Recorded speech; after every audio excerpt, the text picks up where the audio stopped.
बहुत सारे लोग पाकिस्तान से यूरोप जाने के लिए वीज़ा अप्लाई करना चाहते हैं, लेकिन जो सबसे बड़ा मसला है वो ये कि अपॉइंटमेंट नहीं मिलता शेंगन वीज़ा के लिए। और बहुत सारे लोग जो है अपॉइंटमेंट जो है बहुत महंगे दामों बेचते हैं। तो आप कैसे शेंगन वीज़ा के लिए जो है अपॉइंटमेंट ले सकते हैं और कौन कौन से कंट्रीज की इस वक्त वीज़ा अपॉइंटमेंट जो है पाकिस्तान में अवेलेबल है।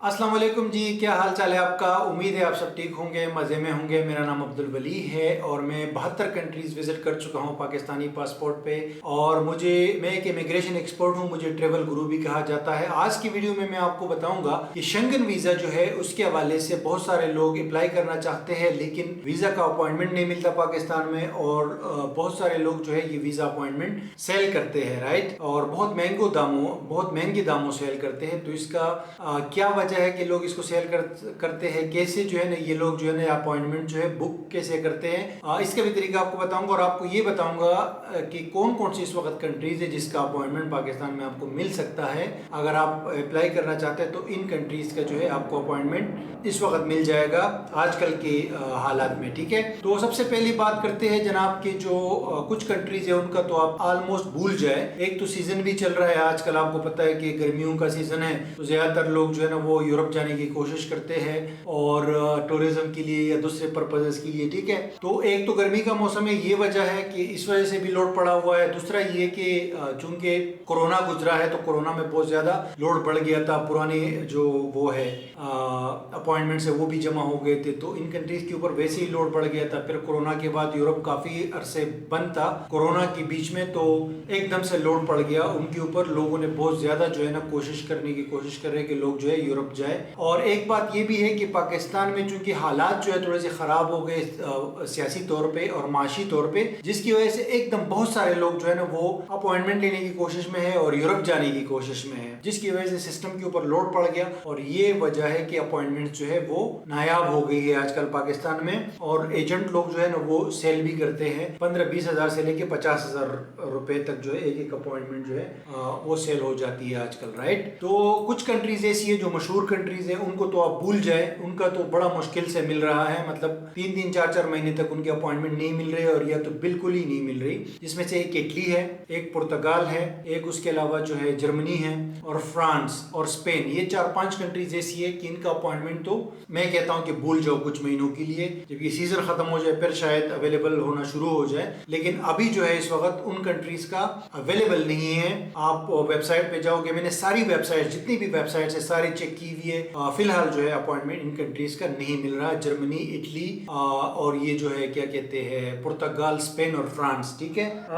और एजेंट लोग जो है ना ये कुछ कंट्रीज का आपको दिला देते हैं। ये कैसे फाइंड करते हैं, ये लोग क्या करते हैं, ये बैठे होते हैं सिस्टम पे और जाके बार बार चेक करते हैं, रिफ्रेश करते रहते हैं। तो सिस्टम पे कभी कभी कोई अपॉइंटमेंट मिल जाती है, यानी कि कोई बंदा जब कैंसिल करता है तो वो अवेलेबल हो जाता है। तो वो लोग आपको बुक करके देते हैं, आपसे पहले पैसे लेते हैं और फिर कोशिश करते रहते हैं ताकि आपको वो मिल जाए। क्योंकि जनरली ये है कि आपको एक जो आप अपॉइंटमेंट बुक करते हो किसी भी वेबसाइट पे, नॉर्मली क्या होता है कि जो शेंगन वीजा की एप्लीकेशन है ज्यादातर कंट्रीज का VFS ग्लोबल की वेबसाइट पे जाके जो है ना वो अपॉइंटमेंट आपको बुक करना होता है, क्योंकि ज्यादातर जो कंट्रीज है उसको डील करता है VFS ग्लोबल। ये एक आउटसोर्सिंग कंपनी है पाकिस्तान में। कुछ कंट्रीज को दूसरे कंपनीज डील करते हैं, जैसे फ्रांस को एक डिफरेंट कंपनी डील करता है, स्पेन को डिफरेंट कंट्री डील करता है, जर्मनी का डायरेक्ट है और हंगरी का भी डायरेक्ट है। लेकिन बाकी ज्यादातर जो है वो VFS ग्लोबल के थ्रू ही आपने लेना होता है। कुछ तो VFS के भी मसले मसाइल चल रहे हैं, वहां भी गड़बड़ है।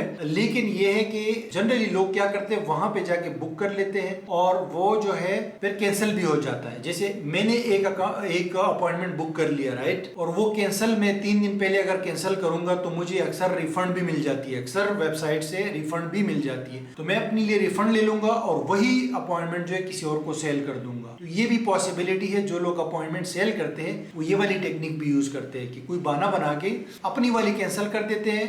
VFS से जो 21 यूरो चार्ज करते हैं वो अपॉइंटमेंट की, वो पैसे वापस ले लेते हैं और वो अपॉइंटमेंट जो है वो डेट या टाइम जो है अवेलेबल हो जाता है VFS की वेबसाइट पे, वो ये लोग किसी और को सेल कर देते हैं। यानी इस तरह ये लोग ये तरीका भी यूज करते हैं। ये मेरे ख्याल से इस तरह का तरीका भी हो सकता है, राइट। अब ये तो हो गया कि लोग किस तरह जो है लोग अपॉइंटमेंट सेल करते हैं, एक तो खुद बुक करके कैंसिल कर देते हैं फिर अवेलेबल हो जाता है, और दूसरा ये कि ट्राई करते रहते हैं सिस्टम पे बैठ के, तो उससे भी जो है ना मिलने का चांस होता है। तो आप भी क्या करोगे, किसी भी कंट्री का अगर आपको अपॉइंटमेंट चाहिए ना तो आप इस तरीके से बार बार ट्राई कर सकते हो, बार बार ट्राई कर सकते हो, तो मिलने का चांस आपको होगा, राइट। अब जिन कंट्रीज का मैं अभी आपको बताता हूं कि जिन कंट्रीज का अवेलेबल है, आपको चांस होगा कि इन कंट्रीज का अगर आपको इस वक्त जो मैं आपको बता रहा हूं, मैंने खुद अभी सारे सिस्टम पे मैं बैठा हुआ हूं, सारे मैंने वेबसाइट्स ओपन की हुए, वीएफएस ग्लोबल का हर कंट्री के लिए अलग अलग वेबसाइट है, तो सब मैंने ओपन की हुए, और मैं जो है यहाँ पे मैंने सबका चेक किया है कि किसका अवेलेबल है और किसका अवेलेबल नहीं है। तो इटली तीसरी बार बता रहा हूँ, इटली का, जर्मनी का,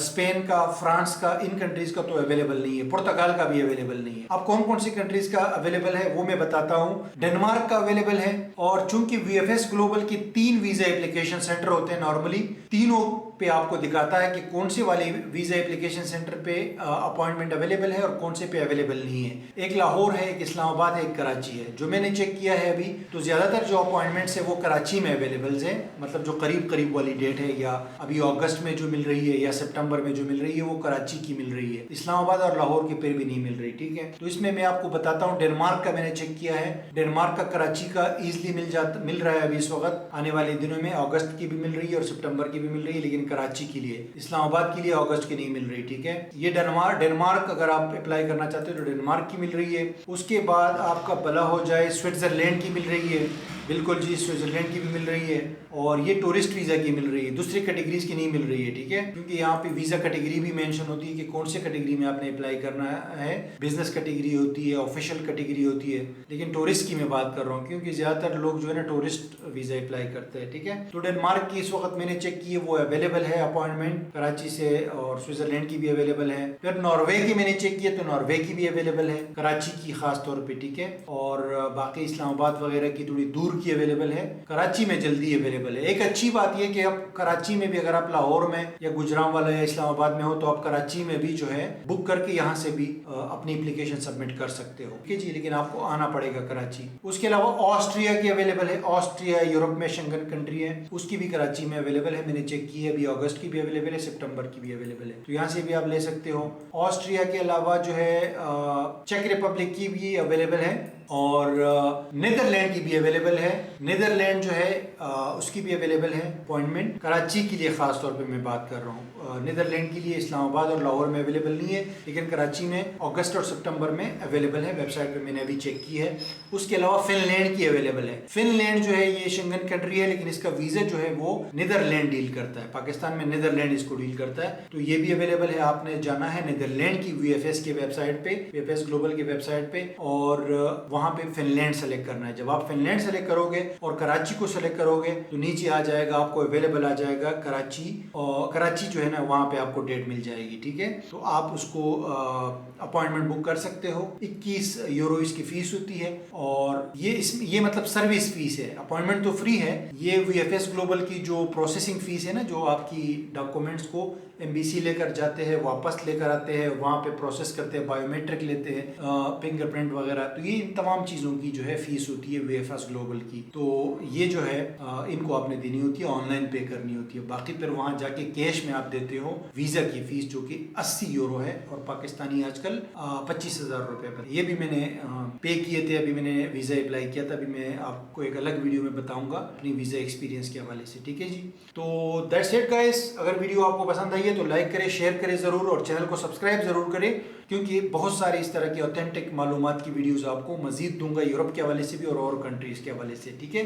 thank you so much guys for watching ये वाला वीडियो। इंशाल्लाह बहुत जल्द आपसे मिलता हूँ अगली वीडियो में।